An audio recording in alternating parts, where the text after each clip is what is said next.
बिस्मिल्लाहिर्रहमानिर्रहीम। अस्सलाम वालेकुम। आई एम मुआज़ रसूल, प्रोफेसर ऑफ फिजिक्स।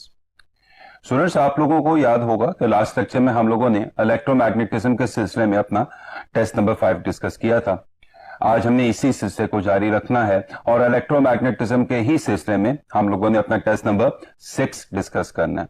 सो आइए अपना काम शुरू करते हैं। Question number 86. A current is flowing towards north along a power line. The direction of magnetic field above it neglecting Earth's field. आपके पास एक पावर लाइन है, उसमें करंट किधर को फ्लो कर रहा है? नॉर्थ की तरफ फ्लो कर रहा है। आपने इस पावर लाइन के ऊपर जमीन की मैग्नेटिक फील्ड को इग्नोर करते हुए पावर लाइन का मैग्नेटिज्म बताना है। तो सिंपल राइट हैंड रूल का क्वेश्चन है। तो ध्यान से देखें, करंट आपको किधर जाता दिखाई दे रहा है? Towards north. तो नॉर्थ के अलॉन्ग मेरा क्या आ जाएगा? थंब। और जब मैं अपनी फिंगर्स को मैग्नेटिज्म यानी मैग्नेटिक फील्ड फाइंड करने के लिए रोटेट करूंगा तो मेरी फिंगर्स आप देख सकते हैं कि ऊपर या सामने से देखते हुए किससे किसकी तरफ रोटेट होती आपको दिखाई दे रही हैं? लेफ्ट से राइट यानी वेस्ट से ईस्ट की तरफ। आपके 86th एमसीक्यू का आंसर होगा ईस्ट यानी 40। Question number 87. Due to a straight conductor carrying electronic current, negative current की बात हो रही है। The wrong statement out of the following is. आपने गलत सेंटेंस के बारे में बताना है। एक एक ऑप्शन देख लें। पहली option, magnetic field at O will be parallel to x axis। अब ये आपके पास इस ऑप्शन को चेक करने के लिए ये आपके पास इलेक्ट्रॉनिक करंट है जो किधर को फ्लो कर रहा है? ऊपर की तरफ फ्लो कर रहा है। तो इसका मतलब कन्वेंशनल करंट किधर को फ्लो कर रहा होगा? नीचे की तरफ, क्योंकि राइट हैंड रूल हमेशा कन्वेंशनल करंट पे लगता है। इस वायर से कुछ फासले पे पॉइंट O है, इस पे हमने B का एनालिसिस करना है। तो इसके लिए फिर जाहिर सी बात है क्या लगेगा? Right hand rule. आपको करंट किधर जाता दिखाई दे रहा है? नीचे की तरफ। तो आ गया थंब। और जब मैं अपनी उंगलियों को रोटेट करूंगा तो इस साइड पे मैग्नेटिक फील्ड किधर को है? अंदर की तरफ। तो इस साइड पे यानी पॉइंट O पे मैग्नेटिक फील्ड किधर को होगी? बाहर की तरफ, इधर को, out of the white board या एक्स और वाई के परपेंडिकुलर। और वो कौन होता है? Plus Z axis. यानी पॉइंट O पे magnetic field plus Z axis के पैरेलल है, एक्स एक्सिस के नहीं। सो आपके 87th एमसीक्यू का आंसर क्या होगा? अल्फा। अगली ऑप्शंस भी जरा देख लें।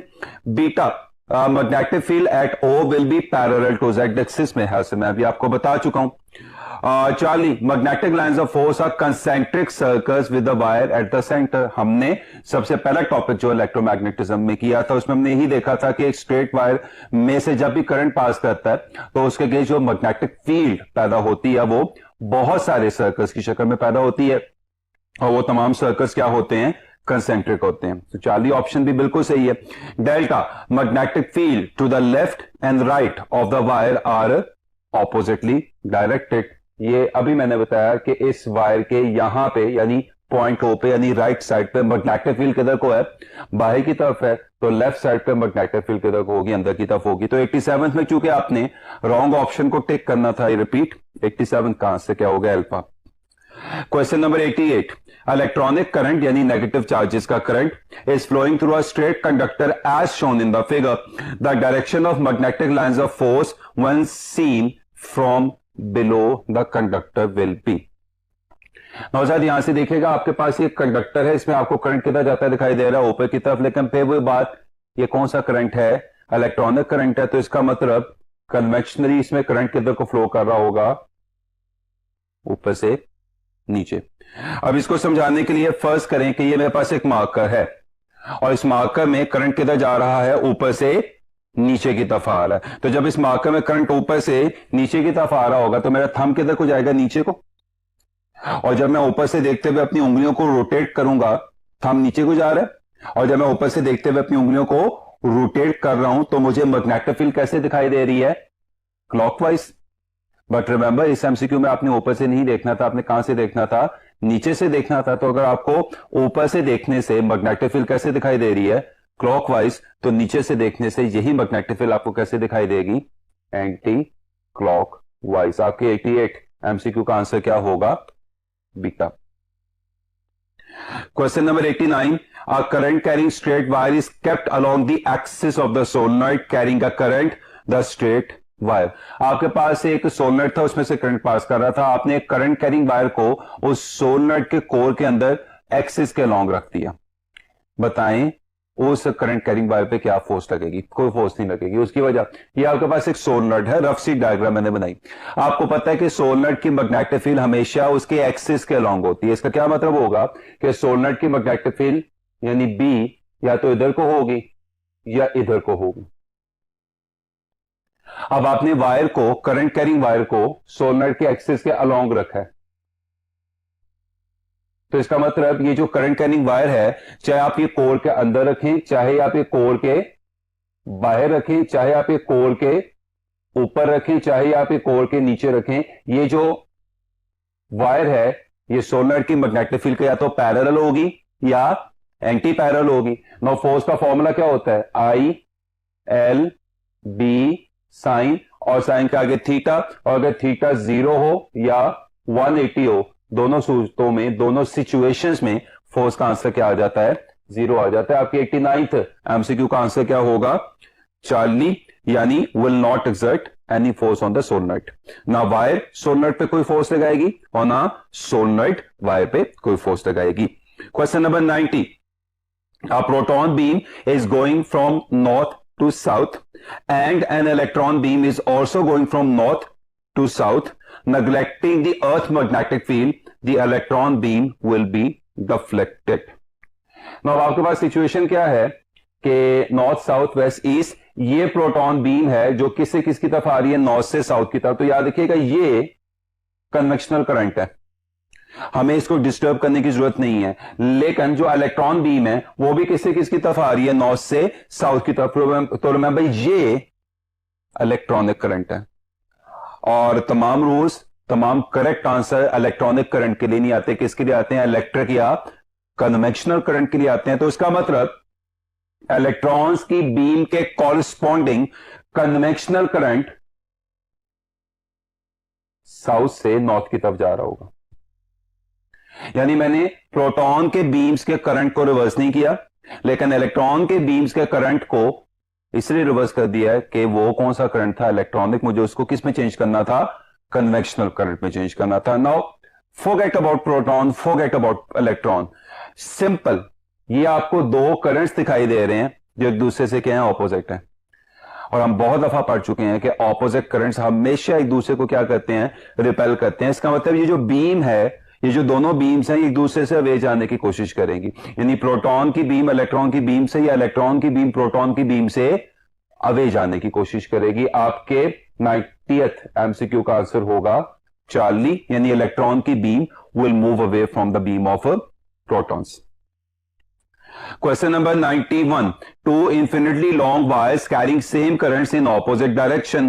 Then the magnetic field at a point lying midway between them is. आपके पास ये दो वायर्स हैं, इनमें करंट कैसे फ्लो कर रहा है? Equal but opposite. बताएं इनके मिड पॉइंट पे यानी यहां पे मैग्नेटिक फील्ड क्या होगी? राइट हैंड रूल लगाएं। इस बार में आपको करंट किधर जाता दिखाई दे रहा है? ऊपर की तरफ ही आ गया था। तो जब मैं अपनी फिंगर्स को रोटेट करूंगा तो इस साइड पे मैग्नेटिक फील्ड किधर को है? बाहर की तरफ, और दूसरी साइड पे मैग्नेटिक फील्ड किधर को होगी? अंदर की तरफ। तो यहां पे क्या आ जाएगा? डॉट, और यहां पे क्या आ जाएगा? क्रॉस। यही रूल जब मैं इसके लिए लगाऊंगा तो हम नीचे आए तो इस साइड पे मैग्नेटिक फील्ड अंदर की तरफ और इस साइड पे मैग्नेटिक फील्ड बाहर की तरफ। अब इन दोनों वायर्स के बिल्कुल सेंटर में यानी मिड में आपको कितनी मैग्नेटिक फील्ड्स दिखाई दे रही हैं? दो, और दोनों की डायरेक्शन क्या है? सेम। तो ये दोनों मैग्नेटिक फील्ड्स एक दूसरे को क्या करेंगी? ऐड कर देंगी। लिहाजा इस पॉइंट पर, मिड पॉइंट पर मैग्नेटिक फील्ड इन दोनों वायर्स की मैग्नेटिक फील्ड का सम हो जाएगी। यानी मिड पॉइंट पे मैग्नेटिक फील्ड किसी भी एक वायर की मैग्नेटिक फील्ड से क्या हो जाएगी? ट्वाइस हो जाएगी। आपके 91st एमसीक्यू का आंसर आएगा अल्फा, यानी twice the field due to each wire. Question number 92, a rectangular loop carrying electronic current यानी negative current is placed near a long straight fixed wire carrying electronic current यानी negative current as shown the loop। अच्छा, ये आपके पास wire है, इस wire में कौन सा करंट फ्लो कर रहा है? इलेक्ट्रॉनिक। उसके पास बिल्कुल क्या रखा हुआ है? एक लूप, उसमें भी कौन सा करंट फ्लो कर रहा है? इलेक्ट्रॉनिक। अब जब दोनों इलेक्ट्रॉनिक करंट हैं तो आपको डायरेक्शन रिवर्स करने की जरूरत नहीं है। प्रॉब्लम उस वक्त आती है जब एक कन्वेक्शनल हो और दूसरा इलेक्ट्रॉनिक हो, फिर हम इलेक्ट्रॉनिक करंट की डायरेक्शन रिवर्स करके उसको कन्वेक्शनल बनाते हैं। लेकिन अगर दोनों क्या हो, इलेक्ट्रॉनिक हो, तो फिर आपको डायरेक्शन रिवर्स करने की जरूरत नहीं है। यहां से देखिएगा, आंसर की तरफ चलते हैं। इस वायर में आपको करंट किधर जाता दिखाई दे रहा है? नीचे से ऊपर। और लूप के इस वाली साइड में आपको करंट किधर जाता दिखाई दे रहा है? इधर भी आपको करंट नीचे से ऊपर की तरफ जाता दिखाई दे रहा है। तो ये जो दो करंट्स हैं, ये सेम डायरेक्शन वाले करंट हमेशा एक दूसरे को क्या करते हैं?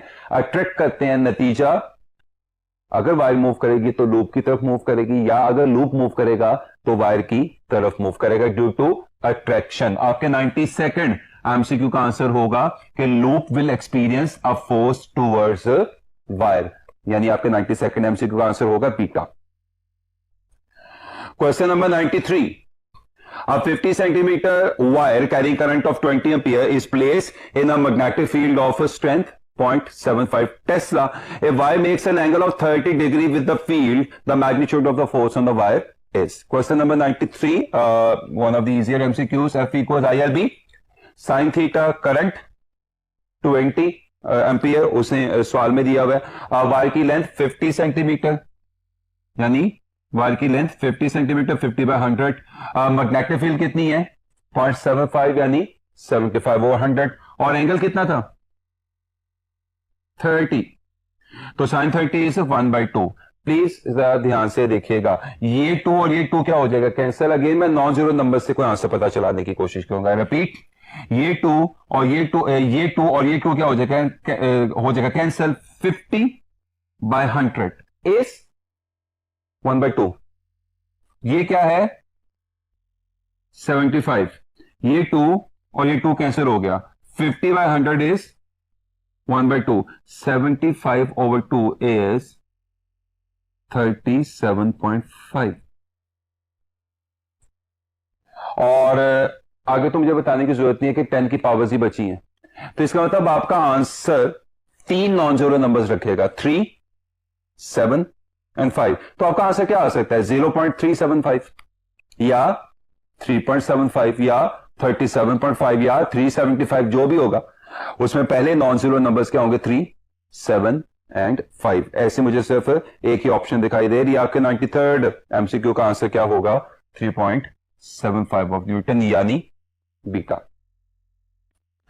Question number 94, a straight wire of length 1.5 meter and carrying a current of 2.5 ampere is placed in a uniform magnetic field of 0.5 Tesla. The magnetic field is perpendicular to the length of the wire. The force per unit length in the wire is, या on the wire is। Question number 94 के लिए magnetic force का formula F equals ILB। Question पैदा होता है, मैंने sine theta क्यों नहीं लिखा? चुके परपेंडिकुलर मैग्नेटिक फील्ड के लिए थीटा 90 हो जाएगा और साइन 90 1 हो जाएगा। F equals ILB।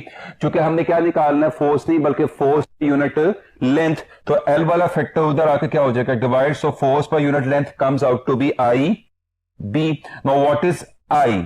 2.5 यानी 25/10। What is B? 0.5 यानी 5/10। जरा प्लीज यहां से देखिएगा, 5/10 क्या हो जाएगा? 1/2। 2 उधर जाके 20 से मल्टीप्लाई होगा तो ये क्या बन जाएगा? फोर्स पर यूनिट लेंथ क्या बन जाएगी? 25 over 20, of course 1.25। 94th MCQ का आंसर क्या होगा? Alpha. Question number 95, the diagram shows an electronic current in a conductor in a magnetic field. What is the direction of force on the conductor? Question number 95 को देखने के लिए, ये आपके पास magnet है ऑफ कोर्स कि जिसकी मैग्नेटिक फील्ड किसकी तरफ होगी? नॉर्थ से साउथ की तरफ होगी। इसमें आपको क्या दिखाई दे रही है? एक वायर की, जिसमें अगेन उसने क्वेश्चन में क्या मेंशन किया हुआ है कि कौन सा करंट फ्लो कर रहा है? इलेक्ट्रॉनिक यानी नेगेटिव करंट फ्लो कर रहा है। तो आप बताएं वायर पे फोर्स किधर को लगेगी? राइट हैंड रूल लगाएं, और चूंकि नेगेटिव करंट है तो राइट हैंड रूल जो आंसर देगा उसका रिवर्स कर देना। मैग्नेटिक फील्ड किसकी तरफ है? नॉर्थ से साउथ, तो मेरी उंगलियां जाएंगी नॉर्थ से साउथ यानी राइट साइड पे दाईं तरफ। और थंब किसको शो करता है? करंट को। तो करंट किधर जा रहा है? ऊपर की तरफ, तो मेरा थंब जाएगा ऊपर की तरफ। तो ये आ गया फिंगर्स, और थंब किधर जा रहा है? ऊपर की तरफ। तो आप देख सकते हैं कि हथेली का वेक्टर एरिया किधर को रुख करता आपको दिखाई दे रहा है? इन टू द व्हाइट बोर्ड या इन टू द पेज। तो आंसर आना क्या चाहिए था? इन टू द पेज। लेकिन चूंकि इलेक्ट्रॉनिक करंट है, नेगेटिव चार्जेस का करंट है, तो जो भी आंसर आएगा उसको रिवर्स करना पड़ेगा। तो राइट हैंड रूल आपको क्या आंसर दे रहा है? इन टू द पेज। इस एमसीक्यू का एक्चुअल आंसर क्या होगा? Out of the page. 95 MCQ का आंसर क्या होगा? Beta. Question number 96, applying the right hand palm rule for a straight conductor carrying current and placed in an external magnetic field, if the fingers are along east and the thumb is directed along north, the direction of magnetic force will be। और साथ यहां से देखिएगा, thumb यानी current किधर जाना चाहिए? North की तरफ, और फिंगर्स यानी मैग्नेटिज्म अप्लाइड मैग्नेटिक फील्ड किधर जानी चाहिए? ईस्ट की तरफ। तो अगर मैं इस वक्त क्या लगा दूं? राइट हैंड पाम रूल लगा दूं, तो ये आ गया थंब, और यह क्या आ गई? Magnetic field. तो आप देख सकते हैं कि जो पाम का वेक्टर एरिया है, हथेली का वेक्टर एरिया है, वो किसकी तरफ रुख कर रहा है? व्हाइट बोर्ड की तरफ रुख कर रहा है। और व्हाइट बोर्ड की तरफ रुख करने का क्या मतलब है? इन टू द पेज या वर्टिकली डाउनवर्ड। 96 एमसीक्यू का आंसर क्या आएगा? Beta. Question number 97, the force acting on 1 meter length of the conductor placed at right angles to the magnetic field 1 ampere current is passing through it is called। Question number 97 routine की class में discuss हो चुका है। Alpha magnetic field strength recall कर देते हैं, B equals F over I L sine theta. तो अगर I क्या हो जाए 1, लेंथ क्या हो जाए 1, और एंगल क्या हो जाए 90, तो I की जगह 1, L की जगह 1, और एंगल 90 होने की वजह से साइन 90 भी 1। तो मैग्नेटिक फोर्स यानी F actually magnetic field strength यानी B के बराबर हो जाएगी। आई रिपीट, 97th एमसीक्यू का आंसर क्या होगा? Alpha. Question number 98, a cable carries a current of 2 ampere vertically downward, the magnetic field produced by it at a point of 10 centimetre north will be. Now इस question को करने के लिए B equals mu naught I over 2 pi R mu naught 4 pi into 10⁻⁻7 current two pi is the part of the formula. और y से कितने फासले पे कैलकुलेशन करनी है? 10 सेंटीमीटर यानी 10/100। प्लीज ध्यान से देखिएगा, पाई और पाई क्या हो गया? कैंसर। 2 और 2 क्या हो गया? कैंसर। 1 0 और 1 0 क्या हो गया? कैंसर। 10 ऊपर जाके -7 को क्या कर देगा? -6। 4 इंटू 10⁻6 टेस्ला। अब सारी बात क्या है कि डायरेक्शन क्या होगी? तो इसके लिए आपको करंट किधर जाता दिखाई दे रहा है? वर्टिकली डाउनवर्ड या इनटू द व्हाइट बोर्ड या इनटू द पेज। तो ये क्या आ गया? थंब। आपने मैग्नेटिक फील्ड की डायरेक्शन कहां पे निकालनी है? कैसे पॉइंट पे? जो वायर से 10 सेंटीमीटर के फासले पे कहां पे लाई कर रहा है? नॉर्थ पे। तो जब ये हमारा थंब आ गया और जब मैं अपनी फिंगर्स को क्या करूंगा? रोटेट करूंगा, तो मैग्नेटिक फील्ड आपको किस सर्कल में बनती दिखाई दे रही है? क्लॉकवाइज। और क्लॉकवाइज सर्कल पी पॉइंट की जो कि नॉर्थ पोल पे लाई कर रहा है, उस पे टेंजेंट के अलोंग आपको मैग्नेटिक फील्ड किस डायरेक्शन में देता दिखाई दे रहा है? ईस्ट की डायरेक्शन में मैग्नेटिक फील्ड देता दिखाई दे रहा है। 98 एमसीक्यू का आंसर होगा डेल्टा, यानी 4 into 10⁻⁻6 tesla east. Question number 99, a conducting loop carrying electronic current. अब फिर इलेक्ट्रॉनिक करंट की बात हो रही है। I is placed in the uniform magnetic field pointing into the plane of the paper as shown, the loop will have a tendency to। आपके पास ये एक लूप है जो एक्स वाई प्लेन में पड़ा हुआ है, और इसमें आपको इलेक्ट्रॉनिक करंट कैसे फ्लो करता दिखाई दे रहा है? क्लॉकवाइज। तो बताएं, और ऑफ कोर्स लूप पे क्या अप्लाई हुई हुई है? एक मैग्नेटिक फील्ड भी अप्लाई हुई हुई है। तो बताएं लूप की टेंडेंसी क्या होगी? राइट हैंड रूल लगा लेते हैं जरा। यहां पे करंट किधर जाता है आपको दिखाई दे रहा है? लेफ्ट साइड पे आ गया थंब। मैग्नेटिक फील्ड किधर को है? अंदर की तरफ है, तो ये आगे फिंगर्स। तो आप देखिए कि जो vector area of the palm है, जो हथेली का वेक्टर एरिया, वो किधर को रुख कर रहा है? नीचे को। तो इसका क्या मतलब हुआ कि लूप की इस साइड पे मैग्नेटिक फोर्स किधर को लगनी चाहिए? नीचे को। लेकिन रिमेंबर लूप में कौन सा करंट फ्लो कर रहा है? इलेक्ट्रॉनिक यानी नेगेटिव चार्जेस का करंट फ्लो कर रहा है। तो इसका मतलब लूप की इस साइड पे मैग्नेटिक फोर्स किधर को लगेगी?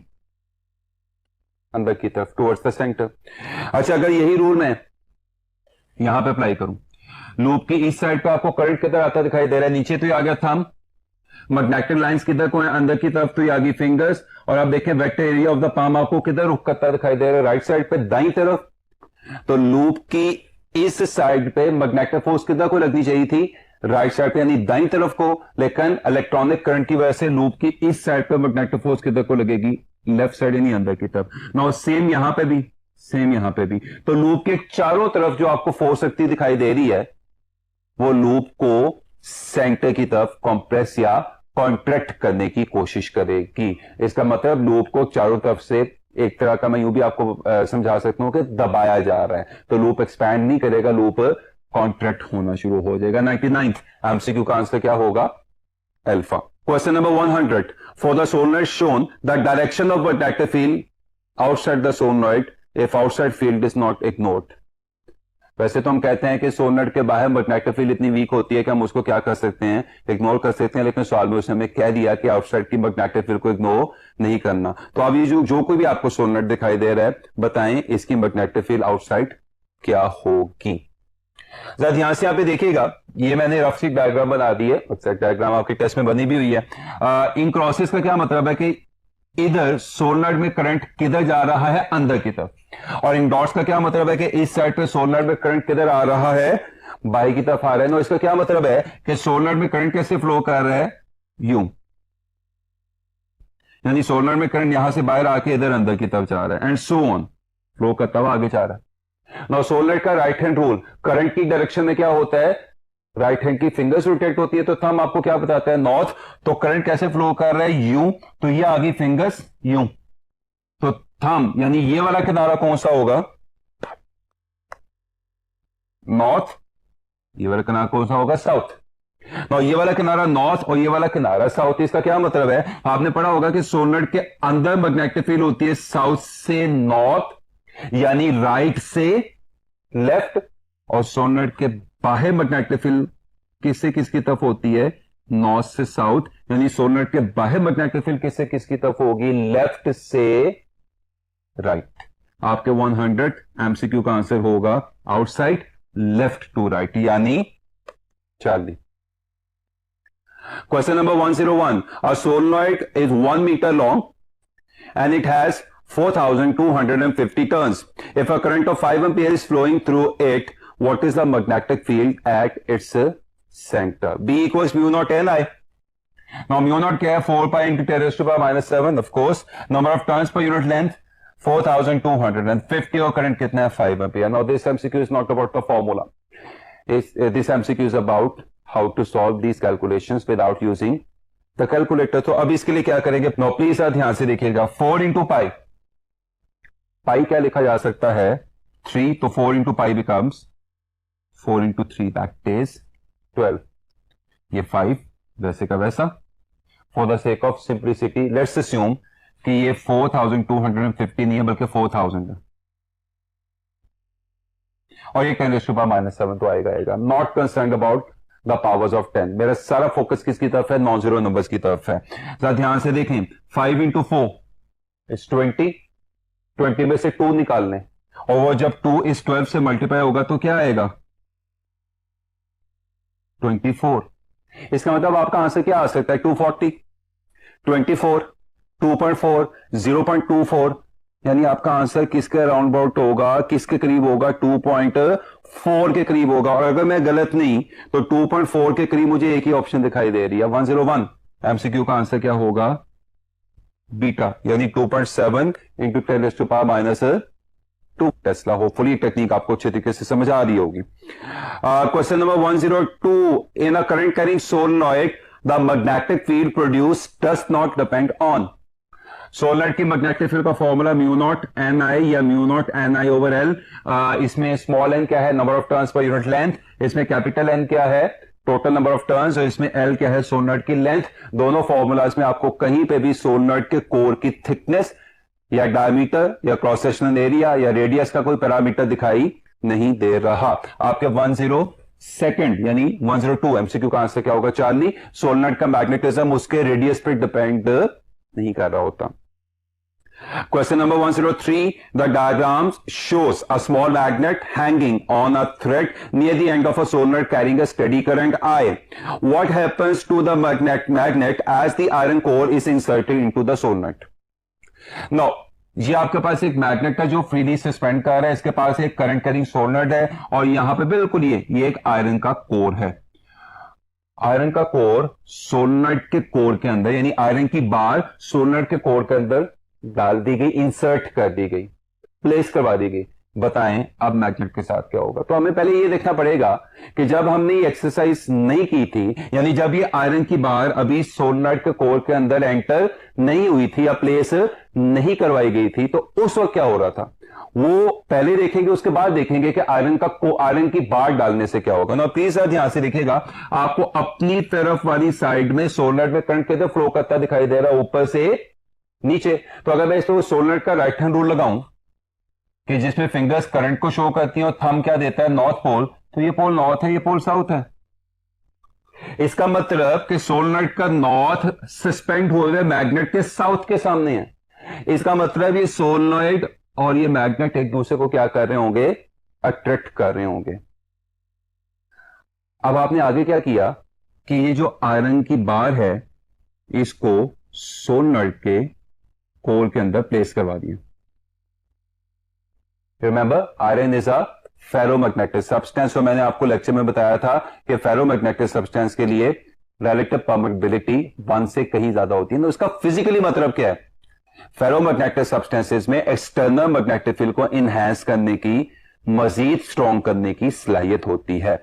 और इससे काफी हद तक एमसीक्यू क्लियर हो जाएगा। जो ही मैं ये आयरन की बार इस करंट कैरिंग सोलेनॉइड के अंदर रखूंगा, सोलेनॉइड की मैग्नेटिक फील्ड में क्या हो जाएगा, इजाफा। जब सोलेनॉइड की मैग्नेटिक फील्ड इनहैंस होकर बढ़ जाएगी तो सोलेनॉइड के पोल्स की पोलैरिटी भी पहले के मुकाबले में क्या हो जाएगी, स्ट्रांग हो जाएगी। इसका क्या मतलब है, ये पहले भी नॉर्थ पोल था, ये अब भी नॉर्थ पोल है, लेकिन इसकी नॉर्थनेस में क्या हो जाएगा, इजाफा हो जाएगा। इसी तरह ये पहले भी साउथ पोल था, ये आयरन बार रखने के बाद अभी भी क्या साउथ पोल है, लेकिन इसकी साउथनेस में यानी इसकी साउथ नेचर में क्या हो जाएगा, इजाफा हो जाएगा। इसका क्या मतलब हुआ कि इस सोलेनॉइड और इस मैग्नेट के दरमियान अट्रैक्शन भी पहले के मुकाबले में क्या हो जाएगी, ज्यादा हो जाएगी। मतलब मैग्नेट जो हो सकता है सोलेनॉइड के पहले थोड़ा सा करीब आया हो, वो आयरन बार रखने से सोलेनॉइड के थोड़ा और ज्यादा करीब आ जाएगा। आपके 103 यानी 103 एमसीक्यू का आंसर क्या होगा, alpha, it moves towards the solenoid. Question number 104. A proton is moving with velocity v in a direction opposite to the direction of magnetic field B. The magnetic force experienced by the proton is. Question number 4. One of the easier MCQ.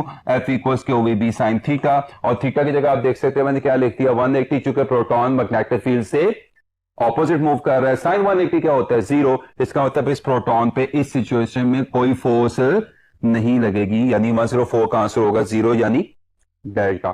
Question number 105. A positively charged particle is projected towards west, is deflected towards north by a magnetic field. The field must be.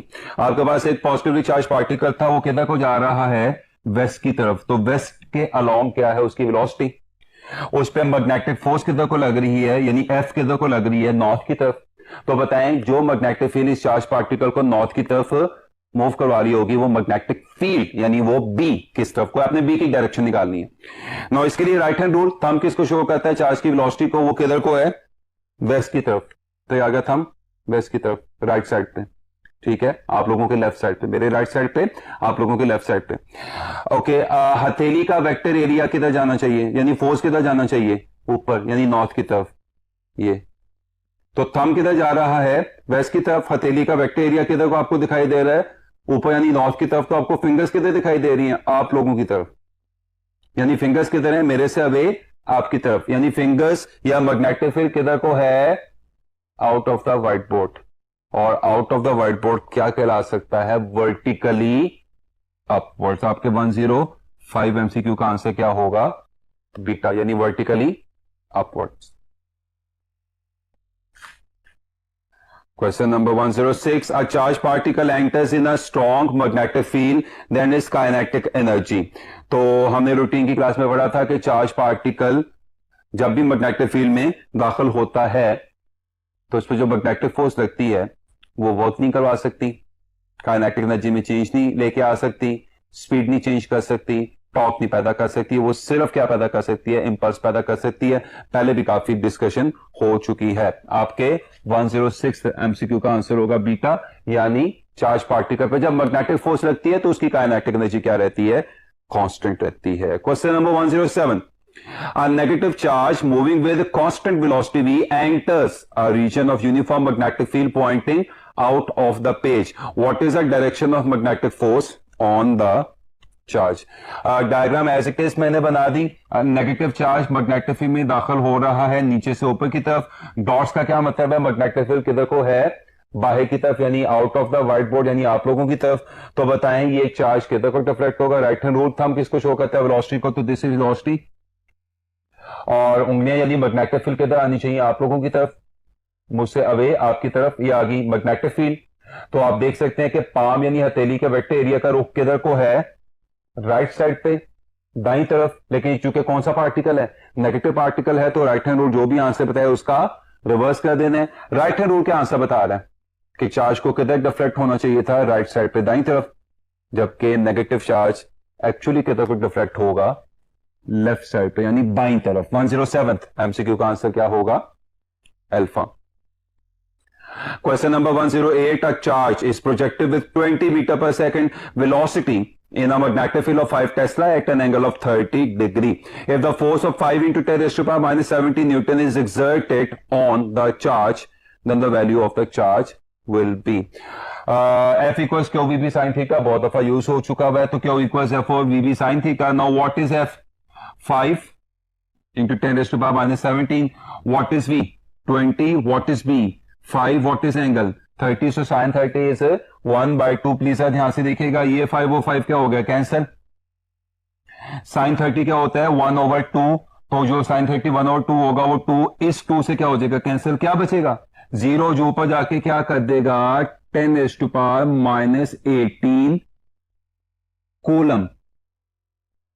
तो 10 raised to power minus 18 coulomb can also be written as 10 into 10 raised to power minus 19 coulomb.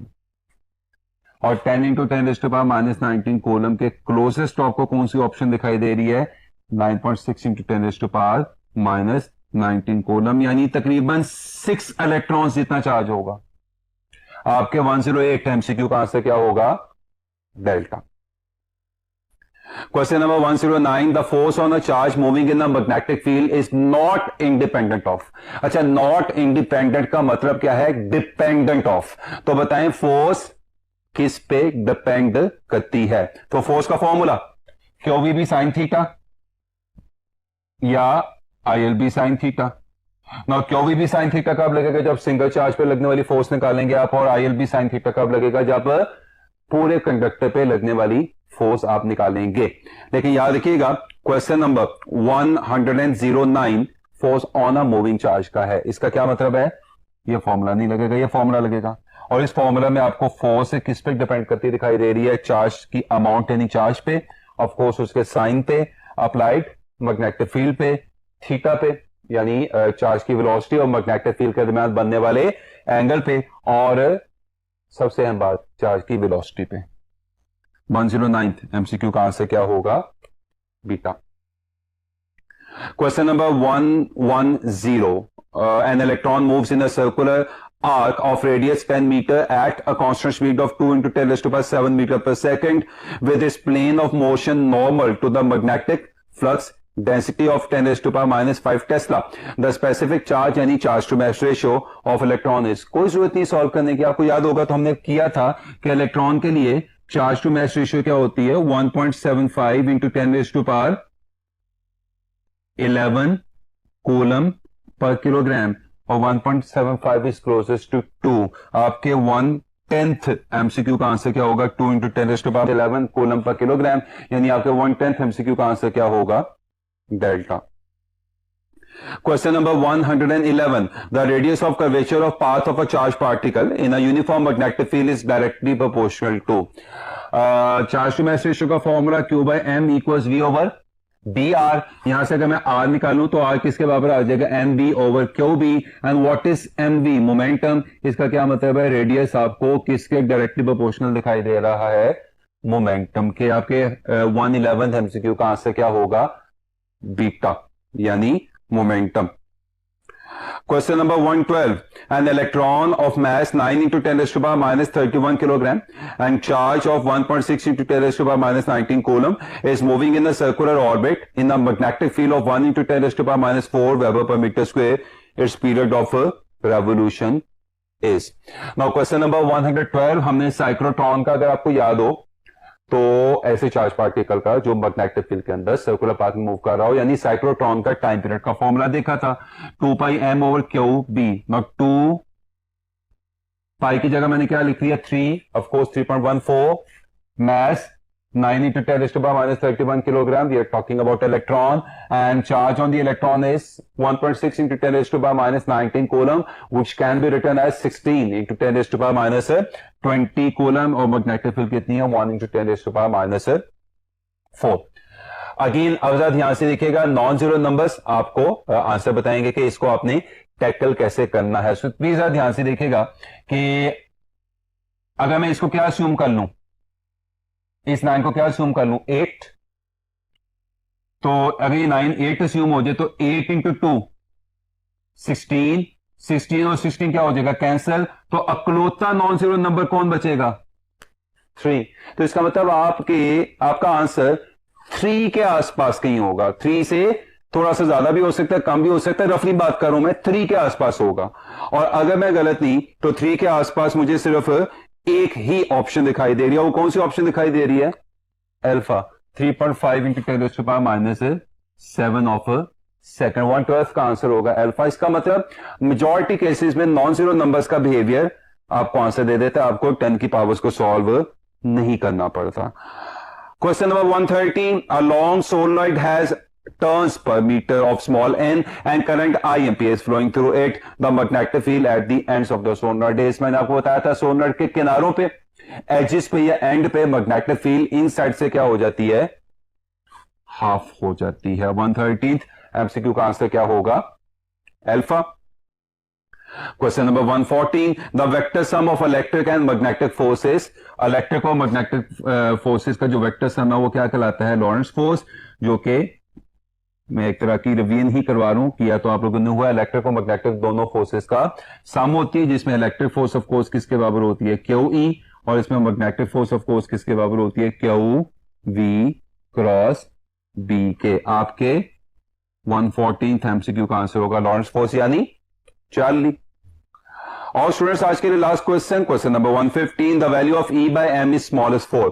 अगर आप थोड़ा सा ध्यान से देखें तो again इसको भी आपको सॉल्व करने की इसलिए जरूरत नहीं है कि बीटा ऑप्शन क्या है, बीटा पार्टिकल, और चार्ली ऑप्शन क्या है, इलेक्ट्रॉन।